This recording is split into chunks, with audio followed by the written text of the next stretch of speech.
Hi friends, welcome to Annam's Health Recipes. இன்னைக்கு என்ன செய்யலாம்னு பாப்போம்.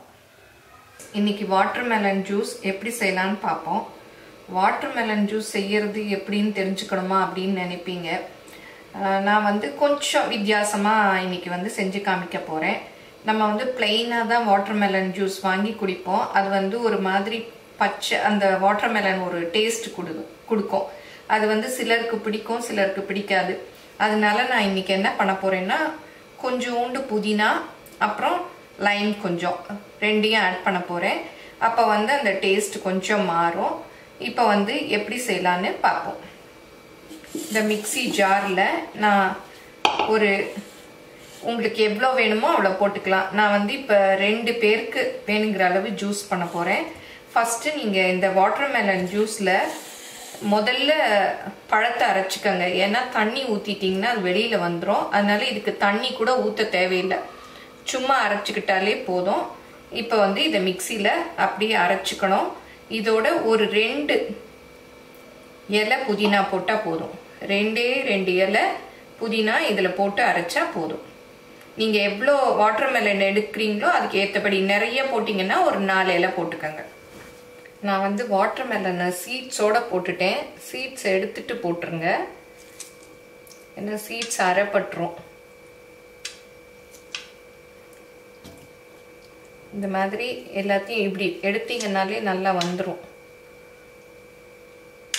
எப்போவுமே வாட்டர்மெலன் வாங்குறச்ச சீடு உள்ள வாட்டர்மெலன் வாங்கிக்கங்க, அதுதான் ஹெல்த்துக்கு நல்லது.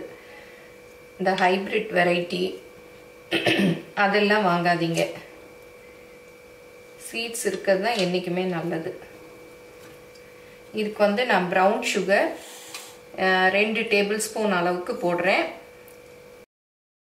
இது ப்ளீச் பண்ணாது. லைமையும் இதோட அப்படி புளிஞ்சிடுறேன். அப்பதான் அரைக்கிறச்சையே அது நல்லா மிக்ஸ் ஆயிடும். நான் இது 2 பேருக்குங்கிறதுனால அரை எலுமிச்சம்பழம் புளிகிறேன். நீங்கள் நிறைய வேணுங்கிறச்ச இந்த அளவுகளை எல்லாம் அப்படி கூட்டிக்கலாம். இப்போ நல்லா அரைச்சாச்சு. இதை அப்படியே சர்விங் கிளாஸில் மாற்றி சர்வ் பண்ண வேண்டியதான். வேணும்னா ஐஸ் கியூப்ஸ் போட்டுக்கங்க. இதை அப்படியே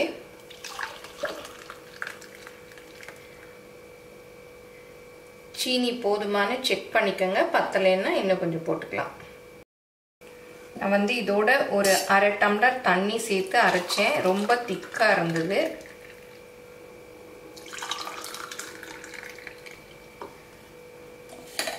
இது மேலே அப்படியே ஒரு புதினா இலை போட்டு அப்படியே சர்வ் பண்ணலாம். இப்போ நம்மளுடைய வாட்டர்மெலன் ஜூஸ் ரெடி ஆயிடுச்சு. இப்போ வாட்டர்மெலன் ஜூஸ் எவ்வளோ குயிக்காக சிம்பிளாக ரெடி பண்ணிட்டோம். இப்போ சம்மர் சீசனாக இருக்கிறதுனால நிறைய பேருக்கு சாப்பிடலாம் பிடிக்காது. இந்த மாதிரி ஃப்ரூட்ஸு ஜூஸு அதுதான் குடிக்க பிடிக்கும். இப்போ வாட்டர்மெலனும் இந்த சீசனில் நிறைய கிடைக்கும். அதனால இதெல்லாம் செஞ்சு குடிங்க. ஏன்னா நம்ம புதினா லைம் எல்லாம் சேர்ந்துருக்கிறதுனால இது நமக்கு இன்னும் நம்ம இழந்த எனர்ஜி எல்லாம் கொடுக்கும். இதை எல்லாரும் ட்ரை பண்ணி பாருங்க. இந்த ரெசிபி பிடிச்சிருந்தா லைக் பண்ணுங்க. எங்க சேனலை மறக்காம சப்ஸ்கிரைப் பண்ணுங்க. தேங்க்யூ.